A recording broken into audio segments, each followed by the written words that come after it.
అందరికీ ఆత్మ నమస్కారాలు.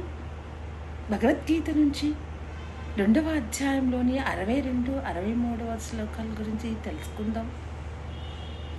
ధ్యాయతో విషయాన్ పుంసః సంగస్సేషుపజాయతే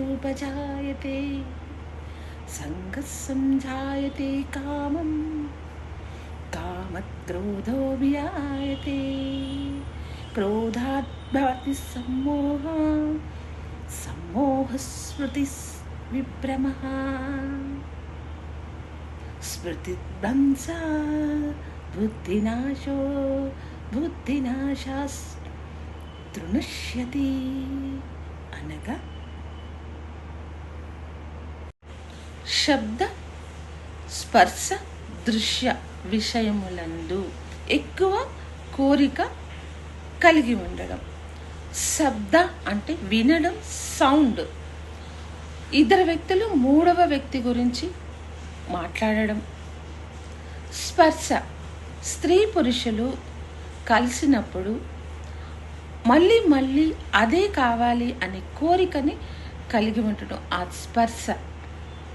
దృశ్యం ఒక మంచి వస్తువును చూసిన వెంటనే అది కావాలి అనే కోరికను మనము తెప్పించుకోవడం.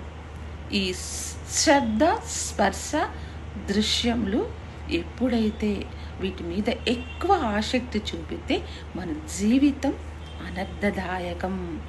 కామం అన్నది హృదయమునందు కలిగిన వెంటనే దానికి అడ్డు ఆ కోపం అనేది క్రోధంగా మారుతుంది. ఆ క్రోధం సమ్మోహనంగా అంటే తనను తాను మరచిపోవడం, బుద్ధి నాశనానికి దారితీస్తుంది. ఈ బుద్ధి నాశనం మనిషిని అధోగతి పాలైపోతుంది మనిషి. కాబట్టి కామం, కోరిక, మితిమీరిన మోహం ఇలాంటి విషయాలందు ఆసక్తి చూపితే అభివృద్ధికి రావలసిన తన జీవితం, కుటుంబం వినాశనానికి దారితీస్తుంది. ధ్యాయతో విషయాన్ అనగా మితిమీరిన కోరికలతో, కామం, మోహం అనే కోరికలతో ధ్యానం చేస్తున్నారు.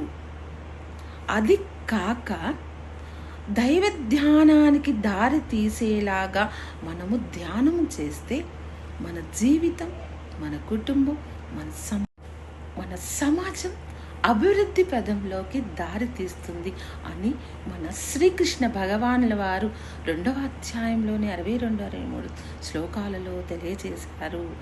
కావున మనం అందరము కూడా మితిమీరిన కోరికలను త్యజించి దైవ ధ్యానానికి దారి తీస్తే మన కోరిక అనేది మన జీవితం, మన కుటుంబం, మన సమాజం అంతా సంతోషంగా ఉంటుంది. కాబట్టి అందరూ శ్రీకృష్ణ భగవానుల వారు చెప్పిన విధంగా ఉండాలి అని కోరుకుంటూ సర్వేజన సుఖినో భవంతు.